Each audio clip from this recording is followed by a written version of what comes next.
Hello, virtual educators. This is Kelly Austin, and in this video, I'm going to go over the importance of providing LTVD resources as a part of the facilitator's role. Now, a resource is a source of information or expertise. It is a source of supply or support. And you are the primary resource for your course. It is why you were hired. You have your expertise, you have your skill set, you have your experiences. All of that are the reason why your university hired you to facilitate the course. And so you are that number one resource for students.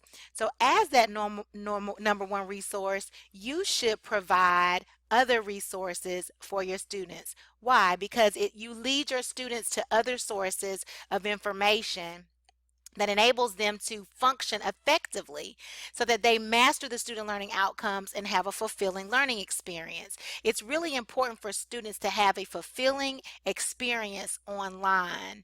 And we find that you have high attrition rates when students do not have a fulfilling learning experience. The other reason why you want to provide resources is because you want to create a supportive learning environment through video and other online tools which keep the students engaged. You want them to know that you are there, that you have a strong educator presence, that you didn't just throw up the course and went on vacation, but that you took time. And let me tell you, students can tell the courses where the course design is very detailed and very thorough. They can tell that, and they can tell course design that looks like you just threw something together, threw up a syllabus, threw up some discussion board posts, and decided to go on your merry way. So they can tell quality instruction from instruction that is not of such high quality. And so that's another reason why you should provide resources. Now, these are the areas in which students need support when it comes to the LTVD. There's the vocabulary portion, the main message, and the outline, as well as the analytical questions, making connections and evaluating.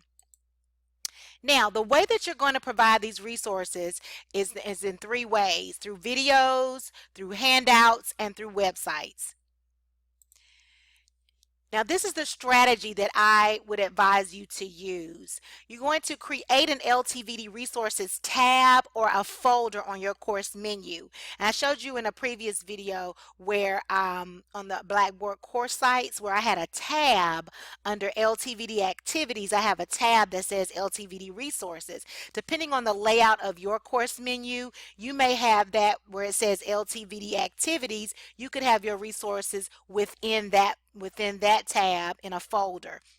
So whichever one is best for you. I don't like to have too many things. When I click on a tab, I don't want to have bombard them with too many folders, and so that's why I separate mine. But either way, you want to have an LTVD resources tab or a folder that's labeled LTVD resources.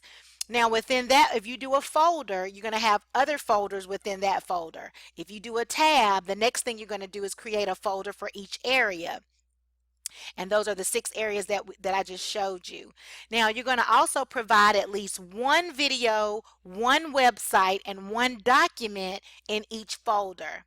And then you're going to explain what the resource provides in the description. Okay, there's research that shows that in online courses where instructors just put up links and just put up links, here's a link to this, here's a link to that, and don't really explain the purpose of the link and why it's useful, that students don't find that very helpful. So make sure that you explain what the resource is and why they should be using it, what is going to be helpful, how's it going to support their learning.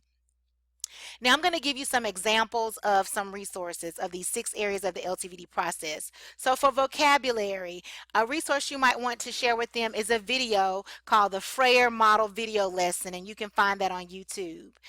The Freyer model is a specific model created in 1969, developed in 1969, and it shows students how to really break down a term, to define it in their own words, to list the facts and characteristics, to list examples and non-examples.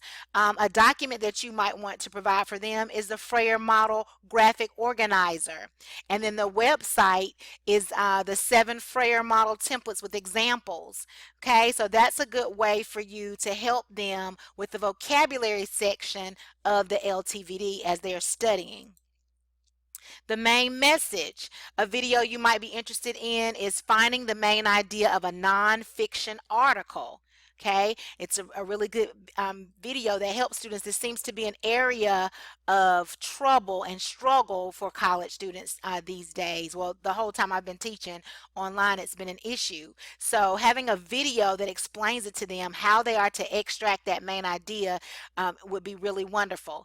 A document, there's a document I have on my course called Identifying the Main Idea, and then there's a website, How to Find the Main Idea, at www.thoughtco.com. For the outline, there's a chapter outline tutorial. If you type in chapter outline tutorial on YouTube, the video will come up.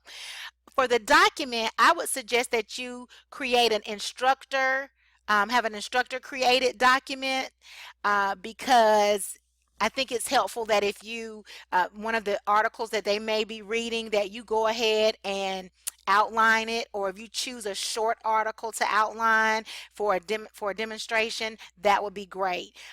For the website, I would just suggest that you look for full sentence outline websites that you might be able to find. But in this case, you may or may not need a website for the outline if you provide a video and also the instructor created outline. It's just helpful that website gives them some more insight or some more tips or some more instructions from another source.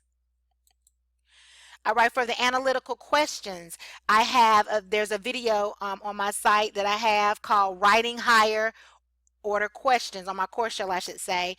If you type this in Google, you will find that video. It's a very good video on analytical questioning. The document that I have on my course shell is Costa's Levels of Questioning. Excellent. Also, a website that's good is has an article called Critical Thinking Skills, and the website is telecommunications.com. So I have more than 3 uh, um, sources for each one of mine. I'm just sharing with you that if you have one of each of these, that's a really good resource file for students that support them that have different learning needs. If people like video, they can see and hear. If they want to have something to print and read and study with, then they'll have a document, and so forth and so on. If they want another resource to explain it to them, sometimes another resource can explain it better than you can. So that's why I'm encouraging you to have at least 3 and 3 different types of resources under each folder. Making Connections, the video Making Connections During Reading, is on YouTube. The document Text to Text, Text to Self, Text to World handout is on facinghistory.org, and the website reference is Making Connections, Text to Self, Text to Text, and Text to World, and I have the link right there for you. It's Diane Kardash, Making Connections. All right, last but not least, evaluating. I would suggest that you create an instructor video for this, in which you go through the step 7 of the LTVD, because in this case, the evaluation is very specific to what you want. So in the instructor created video, I would go through those 4 components that they have to go through for step number 7 when they evaluate the author's presentation, and I would explain to them the type of critique that you are expecting and the high quality, the quality of the critique that you're expecting. So you would give them some examples of how you would critique an author's presentation of an article or a chapter. All right, so you might be asking, is it worth my time? And one of my most favorite articles, let's see if I can get it. Looks like it came off the screen, but here you can see it now. One of my most favorite articles that I've been using quite a bit since I have been pursuing my PhD is a literature review of the factors influencing e-learning and blended learning in relation to learning outcomes, student satisfaction, and engagement. We often feel like, or maybe I shouldn't speak for other people, but some instructors, feel like I'm just teaching this online course for the convenience, and they just can kind of set their schedule and go online when they want to, check discussion boards or however they feel. And depending on what kind of monitoring is done, I know at some universities somebody monitors how often you post your grades and all of that. But even yet and still, without all of that, it's important that students are satisfied. They are paying for their education. It is important that they are engaged so that they learn. I am a constructivist and believe that they learn by interacting with other people and learning from other people. And so it's really important that you set up an environment where they feel close to you and they also feel connected, I should say, to their peers. And so in this literature review, they share that high impact videos featuring the educator and or course content are useful in creating a strong educator presence and in cultivating students' interest. They also share that feeling connected to the educator, to other students, and to course content is important to online students. Let me say to you that I have had students that are so impressed with how organized my courses are, how much information is available to them, and they can really tell that time was put into that it was a thoughtful process. So yes, is it worth your time? Yes, it's worth your time. Your students also evaluate you. They're called SRI ratings surveys at my university, and you want them to give you a good report. I know at in our system that your awards, your ratings are counted or valued or equated into whether or not you can receive a teaching award. And so it's really important for you to care about, just because your students are online and they can't see you, it's important for you to care about whether they feel connected to you, whether they feel like you're actually taking the time to be concerned about their learning and not just teaching this course because it's convenient. And I hear that so much when I speak in presentations do presentations at workshops. I hear whenever I talk about the LTVD where other instructors will say, well, I'm teaching online for the convenience. And we have to really think about, are we doing a disservice to our students when we don't put the same kind of effort that we do in our face-to-face class? Because I'm going to assume that if you have ever taught face-to-face that you put effort in that. When we don't put that same type of effort into our online courses, the students can feel it, and it's not fair to them, and it's not fair to you as an educator, because then you're not growing either. And last but not least, these connections may be achieved through the use of various online tools such as audio, video, synchronous, asynchronous discussions, and practical activities. Well, we're covering synchronous discussions, we're covering video with the LTVDs. Isn't that wonderful? And the activities are practical because everything that they're doing for every step is preparing them for thinking outside of the classroom. It's preparing them for the global marketplace.